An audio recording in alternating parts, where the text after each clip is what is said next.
procreate, they expand in all directions. Another interpretation, they descend from every height. Both are important. Only when these two things happen, when Gog and Magog are released into the world, and these are human beings from Banu Adam, human beings.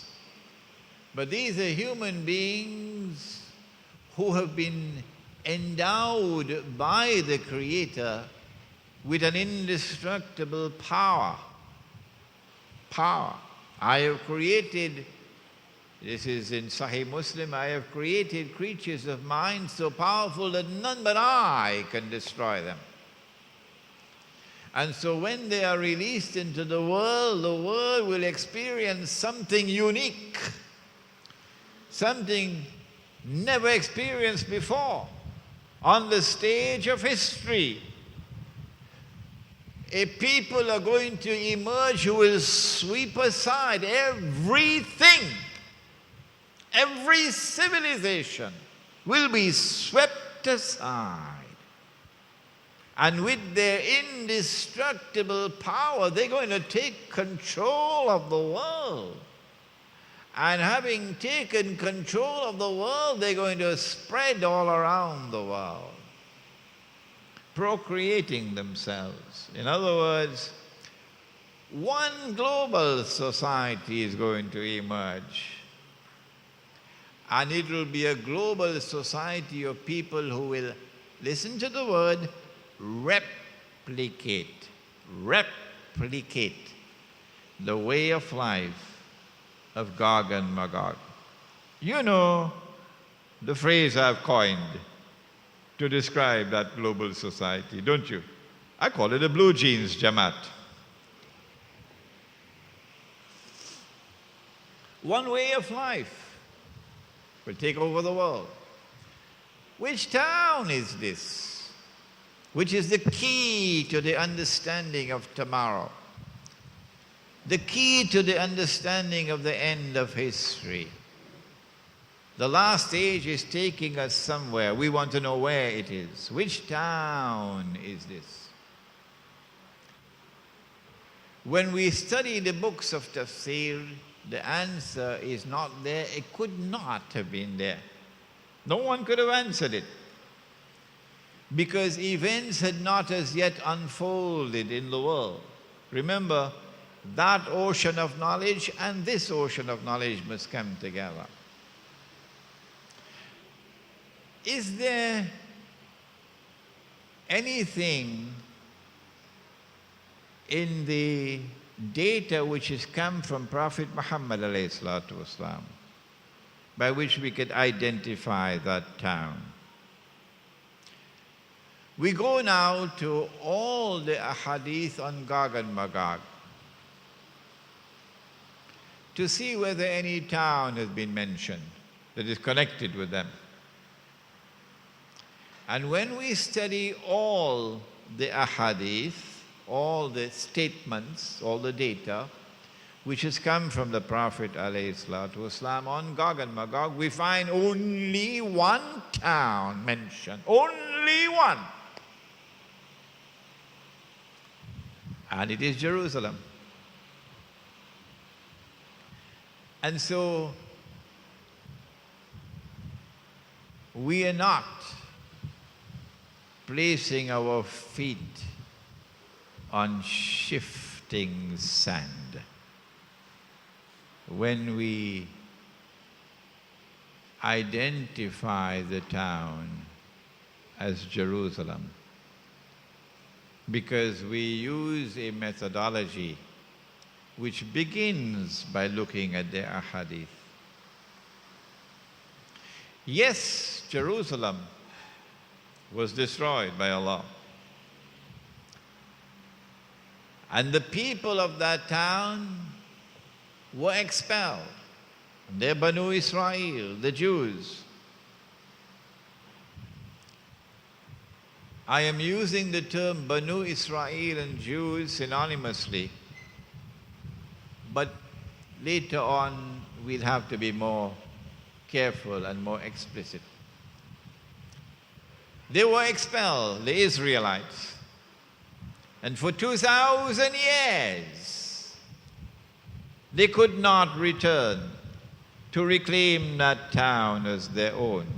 2,000 years. The strangest event which has occurred in the religious history of mankind is the return of the Jews to Jerusalem to reclaim it as their own, and the restoration of a state of Israel in the Holy Land. This could not have been by accident. No. You do not have an explanation, but we do. Your think tanks cannot explain, but our Quran can explain. How is it possible? Who made it possible? The answer is, when that Jewish-Christian alliance emerged in Europe and modern Western civilization was created, modern Western civilization burst upon the world, not only with an amazing, absolutely amazing scientific and technological revolution which is constantly continuing. It is not finished. And we have benefited, mankind has benefited tremendously from modern Western civilization. But that modern Western civilization emerged in the world with a power which swept aside everything that preceded it. Every civilization that came into the world before was consigned to the museum of history. Every civilization that preceded it became moribund, obsolete. And only modern Western civilization took center stage to control the entire stage of history. It is modern Western civilization which continued where a pope, and incidentally the popes are all European, huh? You never saw an African pope, did you? And it is the Pope in Rome that plays a crucial role in cementing that Jewish-Christian alliance. Remember that? And it's the Pope in Rome who launched the Crusades. Don't you remember? And launches a mysterious struggle in the name of Christianity to liberate Jerusalem. But wait a minute. Let me scratch my beard. If this is a Christian crusade, how come the only Christians engaged in the crusades are European? How come Africans are not in it? How come the Byzantine Christian Empire is not a part of the crusades?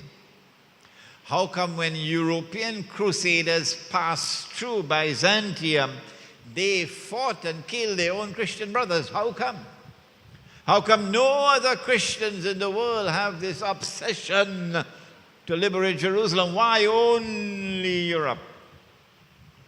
That Europe, which is destined to become a Jewish-Christian alliance. We say it was not a Christian crusade. We say it's a European crusade.